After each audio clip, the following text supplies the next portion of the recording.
Orang tua pastinya sering berdialog atau berdiskusi dengan anak, tetapi kadang dialog atau diskusi ini mengarah kepada kompetisi ego. Padahal kompetisi ego sangat menghambat keselarasan dialog antara orang tua dengan anak.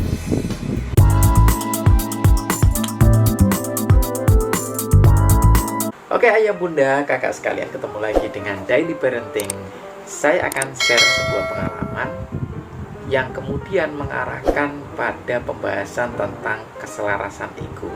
Apa itu? Nah, kita awali dulu dari share cerita.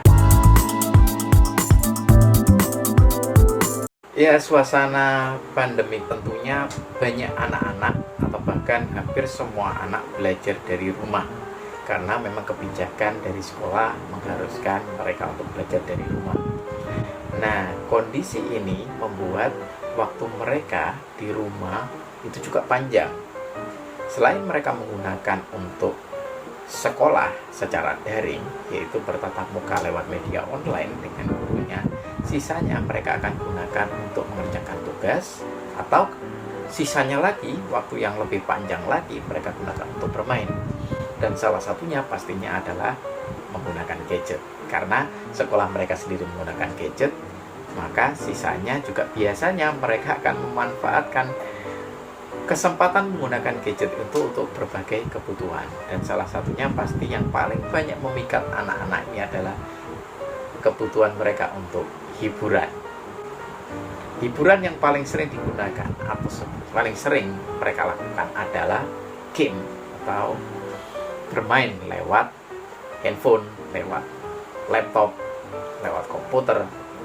Nah, ini yang sering membuat para orang tua itu merasa khawatir, termasuk saya sendiri, ketika anak sudah memegang gadget, memegang gawai, dan berdurasi panjang mereka nge-game. Nah, kebetulan saya punya anak usia 9 tahun, udah kelas 4.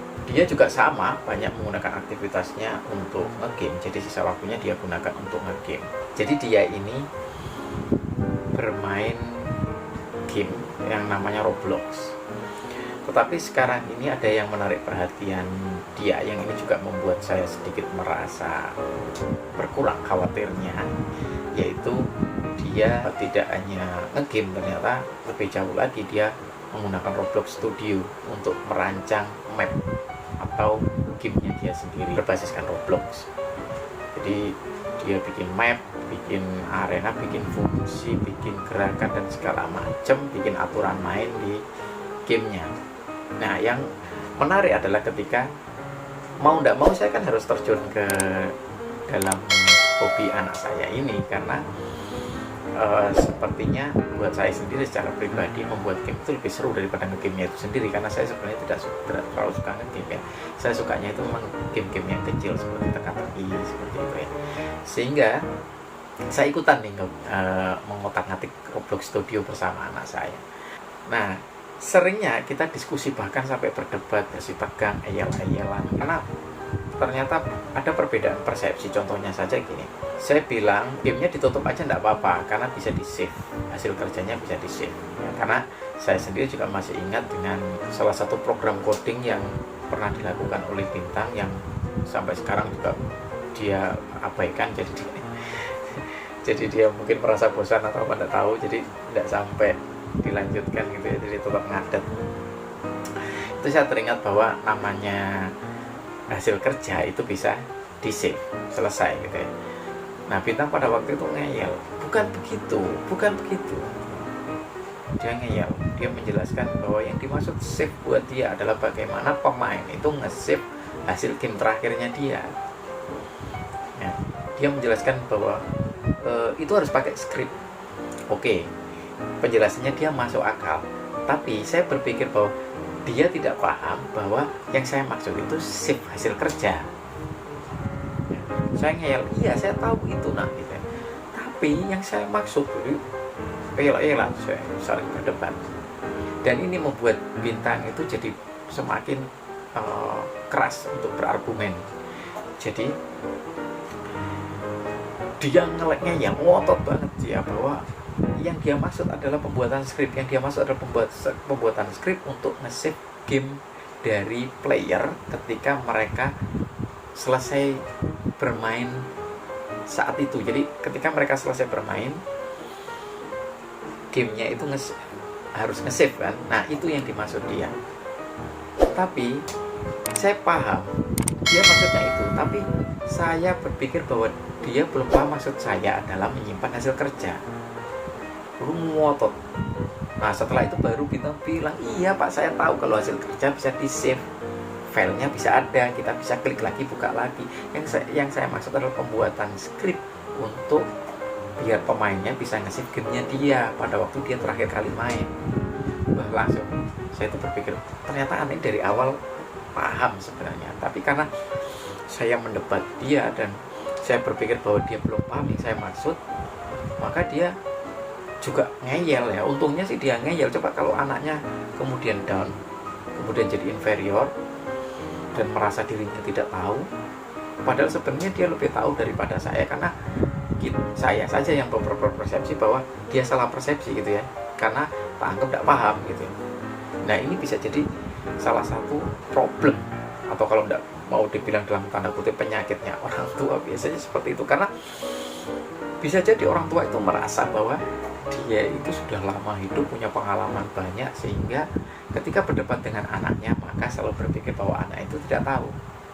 Nah kalau ini terjadi itu bisa fatal. Kenapa kok bisa fatal? Karena begini, dalam perdebatan itu aja orang tua bisa terjebak pada aspek formalnya dari perdebatan itu, sehingga kemudian melupakan aspek materialnya. Apa maksudnya? Ya aspek material itu isi perdebatannya. Jadi orang tua bergeser ke aspek formalnya, ke proses debatnya itu sendiri. Orang tua merasa sudah tahu, merasa sudah berpengalaman, sehingga kalau di debat tak terima. Nah, sementara anak bisa jadi down karena orang tuanya ngotot, tidak terima, bahkan kemudian lebih keras barangkali, karena merasa egonya bisa dikalahkan oleh anak. Sehingga kalaupun anak ngotot sekalipun, ya kalau inferior sudah pasti berdampak pada kreativitasnya, nanti terlukai, jadi dia akan merasa mutung atau menyerah gitu ya, menyerah. Di satu sisi bahkan kalaupun dia berani mendebat balik orang tuanya, itu juga untuk konten perdebatannya sendiri tidak efektif. Kenapa? Karena orang tua sama anak ini mendebatkan sisi formalnya, mendebatkan satunya tidak terima di debat, satunya merasa tidak dipahami gitu ya, anaknya merasa tidak dipahami, sehingga ayal-ayalan. Nah terjebaklah pada aspek formalnya dari debat itu sendiri, bukan aspek materialnya, bukan aspek substansialnya dari debat itu. Sehingga apa? Anaknya tidak berkembang, artinya tidak dapat support lah ya dari orang tuanya tentang kontennya ya, malah hubungannya bisa jadi tidak harmonis. Karena apa? Masing-masing berpegang pada egonya, sehingga keselarasan dari dialog itu jadi terganggu hanya karena berfokus pada aspek formal dari perdebatan itu. Semoga sharing saya ini itu bisa menyadarkan kita sebagai orang tua untuk lebih memperhatikan kontennya, lebih memperhatikan capaian anak, apa yang bisa dicapai oleh anak, perkembangan apa yang bisa diperoleh anak dari dialog tersebut. Semoga kita semua selalu jadi orang tua yang selalu berfokus pada kebutuhan anak yang utama. Demikian sharing dari Daily Parenting kali ini. Sampai ketemu lagi di Daily Parenting selanjutnya. Jangan lupa dukung terus Daily Parenting dengan cara like, komen, share video ini, dan subscribe channel Daily Parenting.